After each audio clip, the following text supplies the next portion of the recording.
नमस्कार, मैं हूं सुनील बॉबी। आप इस समय देख रहे हैं मगध संवाद।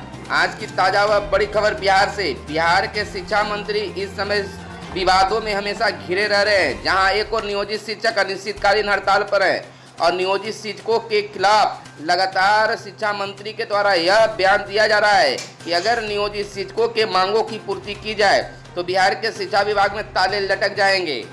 आइए देखते हैं नियोजित शिक्षकों के आंदोलन व अनिश्चितकालीन हड़ताल के संबंध में बिहार के शिक्षा मंत्री Krishnanandan Prasad Verma news one India के वार्ता के बीच क्या कहा। नमस्कार, आप देख रहे हैं न्यूज वन इंडिया। मैं हूं आपके साथ पूजा यादव। बिहार के शिक्षा मंत्री कृष्णनंदन वर्मा, हमारे बिहार के संवाददाता ने बिहार के सबसे बड़े मुद्दे नियोजित शिक्षकों पर बातचीत की है उनसे, और साथ ही साथ कई और मुद्दों को लेकर भी हुई है चर्चा। जरा सुनिए।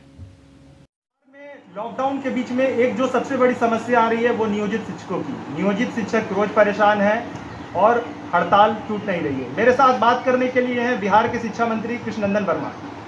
मंत्री जी, बिहार में नियोजित शिक्षकों का मुद्दा काफ़ी गर्म है। लॉकडाउन के बीच में नियोजित शिक्षकों की बहुत दुर्भाग्यपूर्ण कहा जाएगा कि मृत्यु भी हो चुकी है बहुत सारे नियोजित शिक्षकों की। इसको लेकर के सरकार को ये स्टेप लेगी या एकदम संवेदनशील बनी रहेगी? संवेदनशीलता का ये उदाहरण है कि हम लोग प्रतिदिन एवरी डे हम इसका इंटरव्यू देते हैं और एवरी डे हम उनसे अनुरोध कर रहे हैं। अभी बात को समझ, ये लॉकडाउन के कारण पूरे देश में, पूरे विश्व में और अपने बिहार में जो स्थिति उत्पन्न हुई है उसमें हमारी और आपकी सारे लोगों की प्राथमिकता है कोरोना। इससे कैसे मिलता है?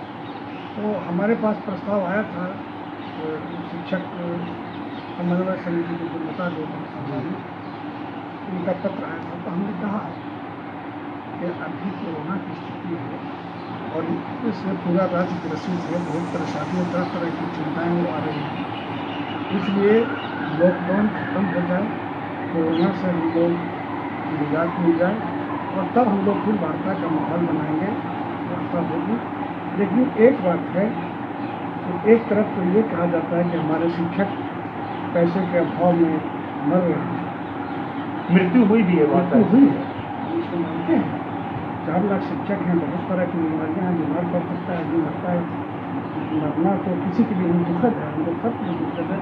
और हम लोगों ने तत्काल नोटिस किया और उस पर जो उनके समग्र राशि होती है 4 लाख रुपये का, उसको भुगतान का आदेश दिया।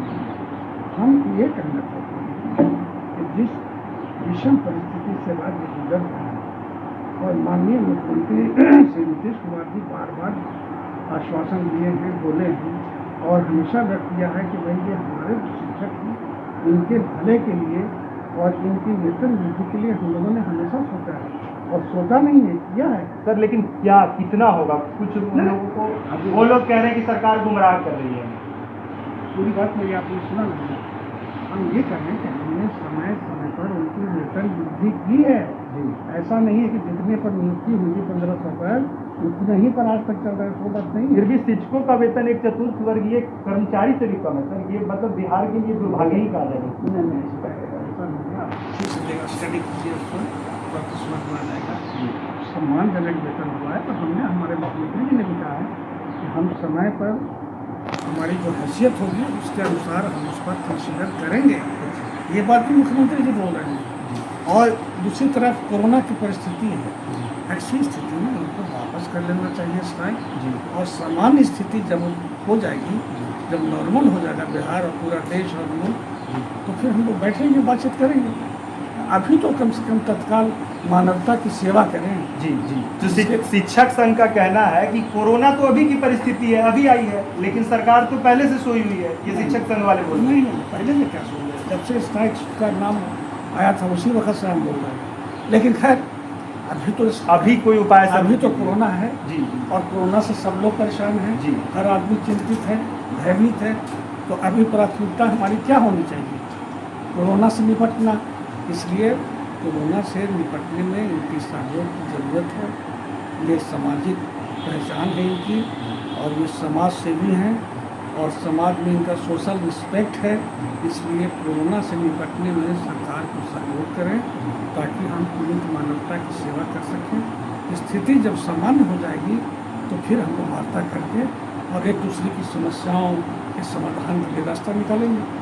अच्छा, एक सवाल और है सर। कोरोना तो बहुत बड़ी समस्या है ही, लेकिन हम देखते हैं कि इस वजह से स्कूल बंद है, कॉलेज बंद है, तो बच्चों का भविष्य खराब ना हो, इसको लेकर के कोई पहल, कोई ऑनलाइन व्यवस्था बिहार सरकार की तरफ से की गई है? देखिए, हम लोग प्रयास तो कर रहे हैं ऑनलाइन, और इस दिशा में कुछ आगे बढ़े थे भी हम लोग, लेकिन बहुत आगे नहीं बढ़ सके। और ऐसे भी ई पीरियड में तो गर्मी समर वेकेशन भी हो जाता था सब, तो अब स्कूल जब खुले तो उस पर सोचा जाएगा। लेकिन अभी हम लोग को कोरोना से निपटने में इनकी सहयोग की ज़रूरत है। अभी पढ़ाई के लिए इनकी ज़रूरत नहीं है, कोरोना से निपटने के लिए, क्योंकि स्कूल तो सब बंद है। अभी हम लोगों को बहुत सा ऐसा काम है जिसमें इनकी आवश्यकता है, इनकी सहयोग की ज़रूरत है, ताकि हम कोरोना से सख्ती से निपट सकें और उसका मुकाबला कर सकें और उसको हरा सकें। उसमें इनकी हमारी ज़रूरत है। और हम अपील करते हैं कि आप वक्त की मांग को समझिए और सिचुएशन को समझिए, और ये जान बचाने का समय है।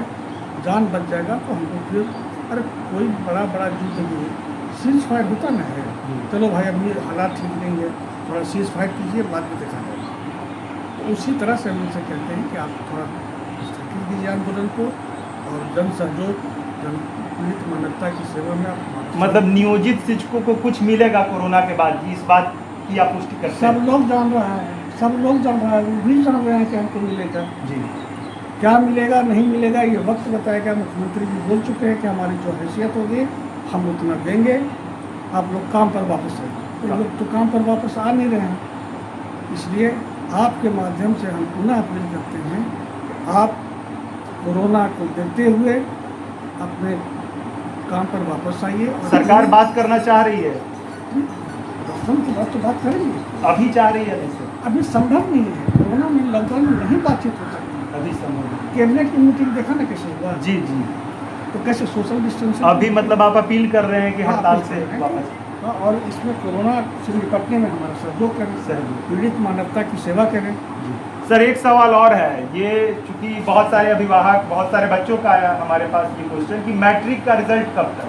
आपने तो देखा, सब कुछ सच्चाई आप करके बोर्ड के अध्यक्ष आनंद किशोर जी ने कितनी मेहनत करके इंटर करवा दिया। जी, ये भी हो जाता, लेकिन कोरोना आ गया बीच में, कोरोना और उसके चलते रुक गया। हम लोग बहुत अफसोस है, हम लोगों ने जो रिकॉर्ड काम किया था बिहार में। इंटर का आपने रिजल्ट दिया, देखिए नहीं कुछ समय फिर भी सर कब तक उम्मीद करें मैट्रिक का रिजल्ट आएगा? या कोरोना पर ऐसे में हमको शिक्षा को बदलावे समझ में जाकर बहुत जांच करने के लिए संभव है, इसलिए तो रिस्क को नहीं लेगा।